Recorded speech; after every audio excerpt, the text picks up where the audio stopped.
Assalamu alaikum. Good morning.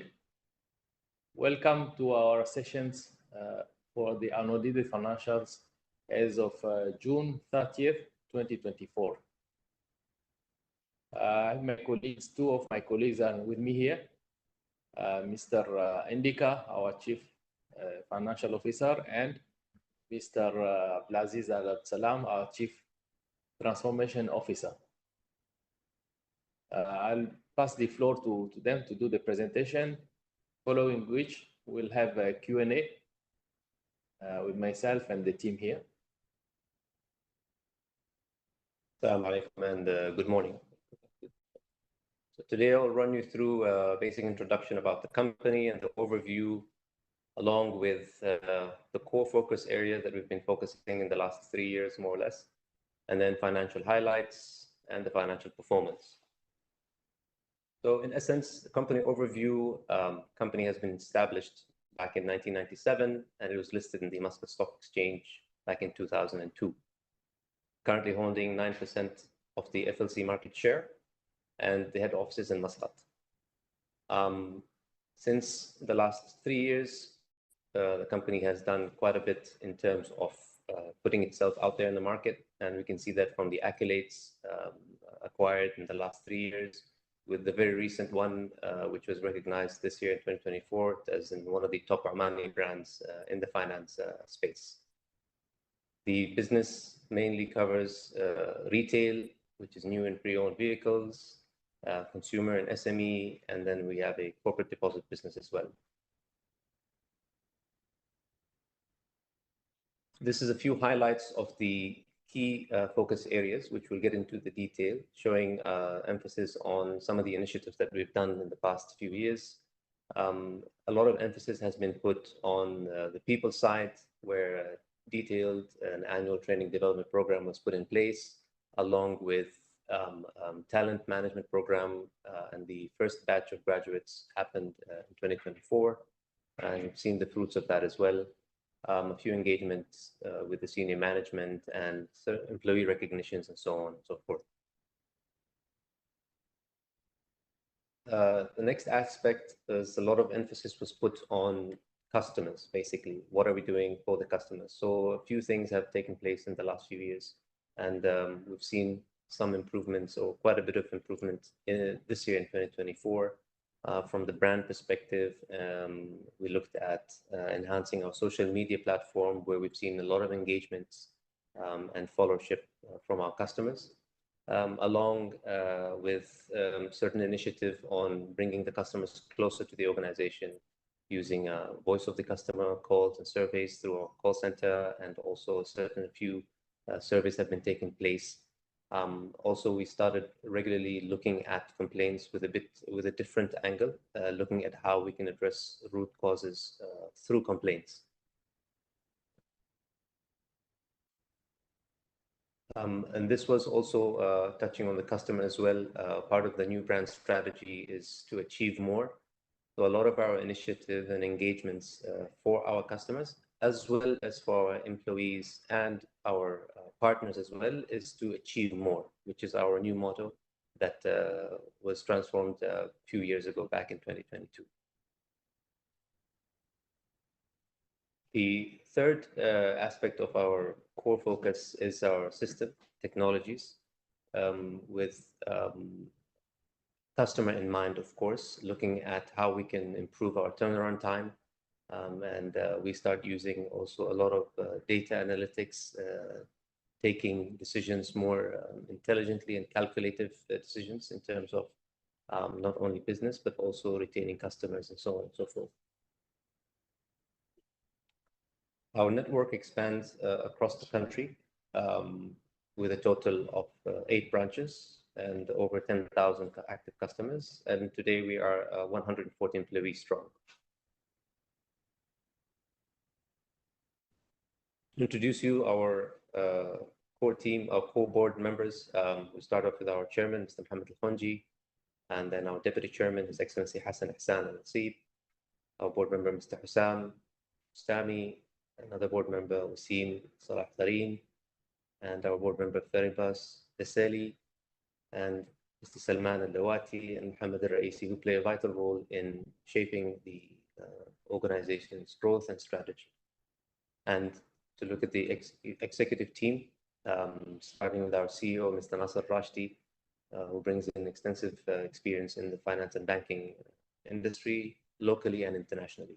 Then our Chief Operating Officer, Mr. Abdulaziz Mehrazi, our Chief Business Officer, Mr. Fawaz Riyami, and myself, Chief Transformation Officer, Abdulaziz Abd Salam, and our AGM, HR and Admin, Mr. Mahmoud Al-Hadi, and Mr. Nanda Kumar, our AGM of Risk Management, Omkar Gopal, Head of Audit, Ms. Maisa Lemki, Head of Compliance, and our Head of Finance, Mr. Indika Roshan. Collectively, these individuals have an extensive amount of years of experience in the banking and finance sector as well. So touching upon the 4 areas that we've just mentioned recently, I'll just run through a few examples of what are the things that we've been working on and continue to work on as part of our strategy. As we touched upon earlier, people is one aspect of it, where we look at, and we're continuously looking at developing people's skill set, developing talent, and engaging employees throughout the year. The second aspect, where we've touched upon an area, for example, of complaints and all that, where we always go back to looking at the process, what are the processes that we can change and automate as much as possible, looking at root causes and bottlenecks that we can align. This will help bring in consistency in terms of service and speed. The third aspect, which we've touched upon earlier as well, is the systems development, where we looked at technological enhancements and looking at data analytics and so on and so forth.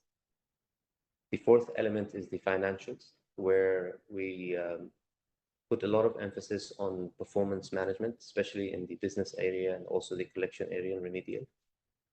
And then number 5, again, looking at how we can improve our NPLs and reduce the exposure that we have, and improving our quality of customers through the collection bucket that we have. And last but not least is the development of our branch network. As I mentioned earlier, we have a network of 8 branches, but part of the strategy for this year and the next year is to expand strategic locations where we've looked at, and sooner or later we'll be having some sort of traction in that area in terms of the new branches that we're going to be allocating. And now I will pass the floor to my colleague, Mr. Indika, who will be touching on the key financial performance. Good morning. We'll give a snapshot of key financial information. You can see that the operating profit is 1.61 million we recorded, and net profit of 913,000. And balance sheet net finance data, it's 97.9 million, and equity 48.7 million, and borrowings about 51.6 million. And in ratios, leverage 1.28 times, we can move up to 5. But we are at 1.28 times, and loan loss coverage about 65.05. And total impairment provision as of date 30th June is 12.51 million. So these are another highlights of comparing last year performance with this year performance last half. And you can see that the interest income we recorded 4.6 million, increased by 269,000 year on year, 6.2% growth.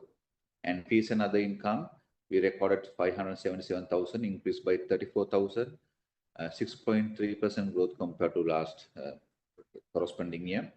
And operating income recorded 1.6 million, increased by 8,000, 0.05% growth. And initial provision to PNL 531,000, last year 645,000, decreased by 114,000. Negative growth 17.7, good for the company profitability. Reduction mainly because of reduction in NPA approximately by 900,000 compared to December 2023. So that has given us a reversal in the financials. And net loan book, it's 97.9 million from 96.8 million compared last year. So it's a 1.1 million, a growth of 1.15%. Net profit, as mentioned, 913,000, increased by 103,000 compared to last year, 12.8% growth. And return on equity, 3.74 compared to last year, 3.38, and return on capital, 5.13 compared to last year, 4.55, figures annualized basis. And you can see the finance income, how we have grown over the last 5 years. from 2019 to 2023. And you can see that from 2021 onwards, continuous increase is there. And first half of 2024 and 2023 also we have compared. You can see the growth. And net income also you can see the growth, how the company has grown from last couple of years from 2019. So a lot of measures have been taken from 2021 onwards to build up our income. And operating profit also can see that the growth over the years. Yes, this compared last year as a small increase in operating profit. Yes, there were some issues with that, not issues, mainly because of this interest cost increase, which from compared last year. And net profit, you can see that the increase over the years from 2019 to 2023. So it 670,000 to 1.8 million last year. Now this first half, compared with the last year first half, you can see the figures. And net finance debtors also can see that from now we have touched this half 97.93 million, last year half 96.78. As well as this impairment provision also you can see that there's a reduction as well as increase. And compared to the last half of the year, so yes, we have managed well during this years. This is the unaudited financials, first half comparing the last half, and as well as from 2022 audited information and 2023 information can be given. So you can see that there's a growth in profitability in those 2 years, as well as comparing with the last half, there's a growth of 12.8%.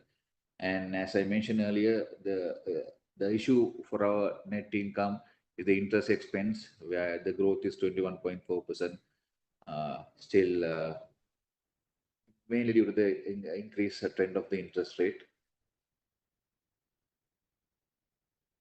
And this balance sheet, you can see that from 2022, total asset base is 93 million to 104 million as of June. It's been grown over the years, mainly because of this installment finance that has grown with the new business that we have achieved.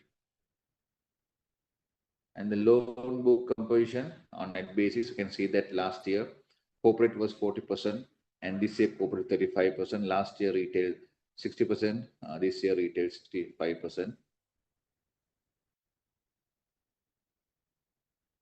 And this can see the balance sheet total equity and how it's grown 48 million to 48.7 million. And reserves, we are keeping the reserves as per the central bank guidelines. A legal reserve, we have transferred 10% of the profits, and special reserve, we have reached the maximum amount. So impairment reserve, you can see that normally if central bank provision is more than IFRS provision, we have to set aside 85% to taken away from retained earnings. But during first half of 2024, there is a reversal back from impairment to earnings because of the NPs going down mainly because of upgrades as well as this collection increase. You can see that corporate deposit also, we are not only depending on banking loans, we are trying to keep our funding levels, different funding levels. So we are focusing on corporate deposits also. So you can compare the last, you can see that there's 81% growth in corporate deposit basis also. And the key ratios of the company, you can see that leverage, yes, 1.28%. Yes, we can go up to 5%. And gearing also 1.06. And cost to income ratio, you can see that from 2022 to 2024 June has gone down 60, 56, now 55. And as well as gross NPL, 21.7% to it's gone down to 17.42%. And as well as ECL coverage, yes, it's been increasing 50.7, 59.5, and now 61.5.05. And ROE 3.74, ROC 5.13, and urbanization ratio also increasing from 85.5% to 19.78% as of 30th June. So this is basically the financial information and snapshot, and floor is yours to ask any questions. Thank you, Indika. Thank you, Abdulaziz. We now open for Q&A. Any question, gentlemen? Since there's no question, thank you very much for attending our presentation today. And if you have any question outside you can always approach us, myself or the company secretary, Mr. Hassan, and we'll be give you the update responses for any query required. Thank you again, and see you in quarter 3.